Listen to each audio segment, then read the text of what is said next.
Bonjour à tous, on se retrouve pour le quintet de vendredi, direction l'hippodrome de Laval pour ce jour férié, le Grand Prix de Laval qui va se disputer en Réunion en course 4, départ 15h15, deux poteaux de départ, parcours de tenue, 9 en tête, 7 au 25 mètres, corde à gauche, petite piste, donc pas facile de rendre les mètres en général dans les courses à Laval, mais on peut y arriver. Deux petites choses à vous dire, on commence par les likes, j'avais pas fini hier parce que j'avais beaucoup de choses à dire. Alors, quand on like une vidéo, ça permet le référencement de la chaîne, ce qui permet de faire connaître la chaîne à des personnes qui ne la connaissent pas.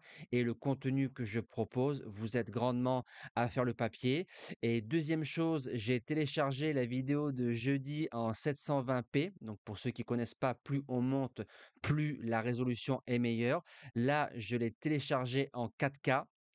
Ce qui veut dire sur votre vidéo YouTube, tout en bas où vous avez le bouton pause et lecture, sur la droite de cette ligne-là, il y a un logo blanc en forme d'écrou. Vous cliquez dessus parce que parfois, suivant l'outil que vous avez, ça ne se met pas tout seul en 4K. Vous cliquez dessus et vous montez et vous verrez résolution 2140 x 1180. C'est la résolution 4K. Vous cliquez et le grain est magnifique.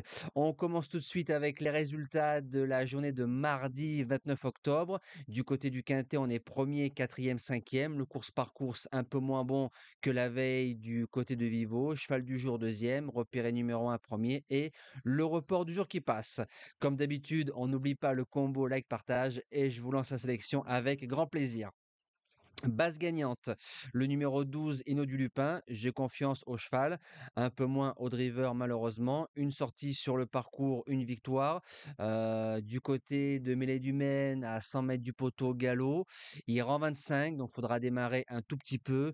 Inno du Lupin en classe pure, c'est le meilleur au départ de cette épreuve. Après, je sais qu'on vise la finale du GNT dans un mois du côté de Vincennes, mais Inno du Lupin, bien drivé avec Antoine des grands jours, je pense qu'il peut s'imposer dans ce lot. En deuxième base, le numéro 4, Jason.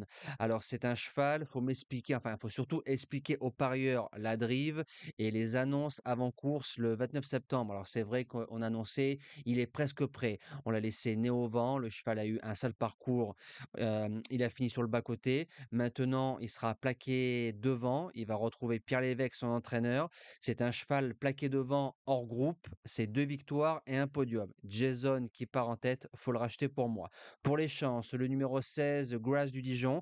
Alors c'est une jument que je me répète tout le temps, mais c'est génial quand on détecte les chevaux en sous-marin du côté du Mans en 2021.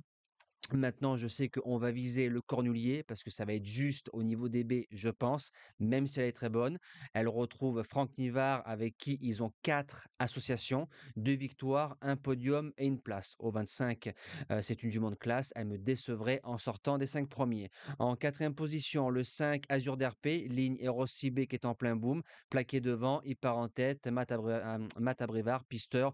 Pour les places, je valide. En cinquième position, le numéro 7, Gazelle de Val. Alors, elle aussi est en plein boom, mais au trop monté. Maintenant, sur le parcours, elle a marché moins de 13, revient à l'attelage, part en tête, déféré des 4. Je pense qu'elle peut se placer au moins dans le quintet. En sixième position, le numéro 13, Bordeaux S, n'a pas fait sa valeur du côté de Mêlée du Maine. Maintenant, c'est un cheval qui s'est placé en tête de cette épreuve en 2022. Il rend les 25 vendredi à Laval. Monclin qui est un fin driver, attention. Septième position, le 15, Gendréen qui risque d'être très joué du côté de Beaumont. On l'a couru off course au moral après sa victoire dans le Grand Prix Anjoumen à 50 contre 1. Maintenant, c'est un cheval qui a déjà réussi ici, ferré au 25 quatrième, déferré des 4. Tout sera ambition de course. Si on voit Gendréen au premier kilomètre dans les 5-6 premiers, il bouge pas, pour moi, il bouge pas de l'arrivée. Et je termine avec le numéro 9, Hacker Lover. Alors, c'est un cheval qui va faire une rentrée de 8 mois. Il sera plaqué des 4. On a vu qu'en ce moment, les pensionnaires de Mathieu Mautier sont prêts d'entrée de jeu. Il a déjà réussi plusieurs fois des rentrées de 3 mois. Il part en tête, il va devant. Maintenant, il y a un lot de qualité et comme je pense qu'il va avoir des bons engagements durant le meeting d'hiver, je l'ai quand même gardé sur sa classe et sur sa rate. Il peut préserver un lot. Voilà, je vous dis à demain pour le quintet de Compiègne. On retrouvera les sauteurs avec grand plaisir. Un bon 1er novembre à tous. Prenez soin de vous et à demain.